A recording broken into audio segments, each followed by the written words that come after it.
Baik, Tribuners, kita ke berita terakhir. Peserta yang lolos SKD diimbau jangan gembira berlebihan, masih ada tahap selanjutnya. Kepala Badan Kepegawaian dan Pengembangan Sumber Daya Manusia Maluku Tengah, Siti Somena, berpesan agar para peserta yang nantinya dinyatakan lolos passing grade Seleksi Kompetensi Dasar atau SKD CPNS 2021 Maluku Tengah tidak bergembira secara berlebihan. Kata dia, SKD bukan tahapan penentu kelulusan. SKD hanya tahapan awal yang dalam penilaian hasil akhirnya SKD 40%, sementara 60%-nya ada pada penilaian. Mereka masih akan dihadapkan dengan ujian tahap selanjutnya, yakni seleksi kompetensi bidang atau SKB. Sehingga mereka yang nantinya lolos tahapan SKD ini dianjurkan untuk terus menjaga kesehatan.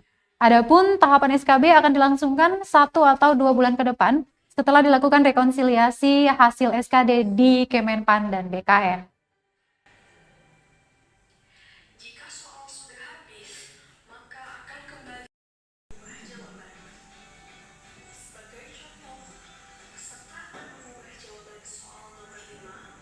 Langkahnya, klik isi sisa waktu ujian. Di samping kiri, terdapat informasi mengenai kotak-kotak yang melambangkan. Terima kasih sudah nonton. Jangan lupa like, subscribe, dan share ya.